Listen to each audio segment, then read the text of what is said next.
PFI को सरकार ने 5 साल के लिए बैन कर दिया है और इसी पर बातचीत के लिए हमारे साथ यूपी के कैबिनेट मंत्री सूर्य प्रताप शाही जी मौजूद है। सर, बड़ी कार्रवाई जो है वो पीएफआई पर किया गया है। 5 साल के लिए पीएफआई सहित अलग अलग 8 संगठनों पर बैन सरकार ने 5 साल के लिए लगाया है।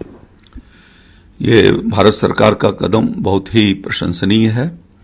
जो लोग आतंकवादी गतिविधियों के भीतर लगे हुए हैं या देश के विघटन के कार्यों में लगे हुए हैं और बाहर से उनकी फंडिंग हो रही है, ऐसे तत्वों पर रोक लगाया जाना नितांत आवश्यक था।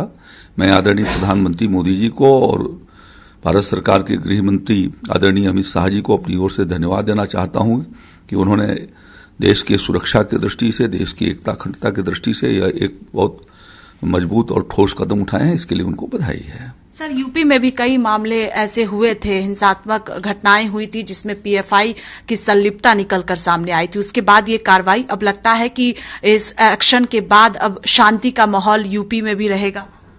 देखिए, कई राज्यों में उनका नेटवर्क रहा है और सारे तथ्य मीडिया के सामने आए हुए हैं कि कहां कहां पर कैसे कैसे उन लोगों के नेटवर्क रहे हैं और उसमें से कई राज्यों के भीतर कल भी बहुत बड़ी संख्या में लोग गिरफ्तार किए गए हैं।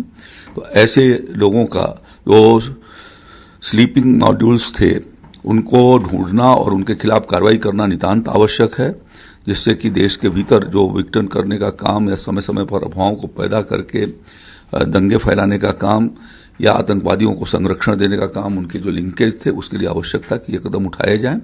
और उत्तर प्रदेश सरकार भी इसके प्रति गंभीर है। योगी आदित्यनाथ जी की सरकार लगातार इस बारे में कार्रवाई कर रही है और ऐसे लोगों को किसी भी तरीके से उत्तर प्रदेश में जगह नहीं मिलेगी, उनके खिलाफ सख्त कार्रवाई होगी। सर, एक और आखिरी सवाल है कि 5 साल के बैन के बाद विरोध भी शुरू हो गया है और लगातार कहा जा रहा है कि पीएफआई किसी भी ऐसी गतिविधि में शामिल नहीं था जिस पर सरकार इतना बड़ा एक्शन ले। आपको लगता है कि विरोध जायज है?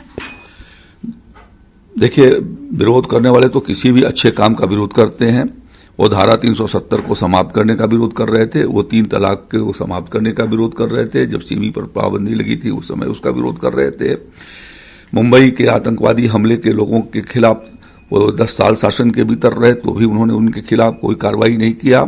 तो इस तरीके के घटनाएं लगातार ऐसे देश विरोधी तत्वों को संरक्षण देने का काम इस देश के भीतर कुछ लोग करते हैं और उनके मनोबल को प्रोत्साहित करते हैं।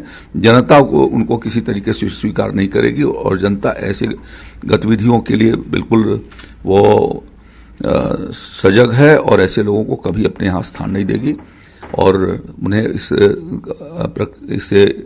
दृष्टि से उन्हें राष्ट्रहित में इस तरीके के काम को बंद करना चाहिए। ये भी आरोप लगाया जा रहा है सर कि जब से बीजेपी की सरकार आई है तब से पीएफआई ज्यादा सक्रिय हो गया है। इसको किस तरह से देख रहे हैं?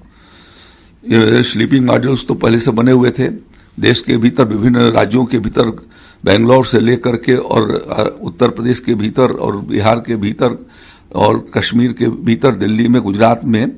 उस समय तो बीजेपी शासन के भीतर नहीं थी, तो उस समय की सरकार कर क्या रही थी? उन्होंने लोगों ने जो इनको प्रोटेक्ट किया है उसका ये नतीजा रहा है कि उनके जाल फैले हुए हैं। अब बीजेपी की सरकार जब उनके खिलाफ कार्रवाई कर रही है तो उनको दर्द हो रहा है, उनको तकलीफ हो रही है। बहुत शुक्रिया बातचीत के लिए। कैमरा पर्सन राहुल के साथ स्वाति पाठक, भारत समाचार, दिल्ली।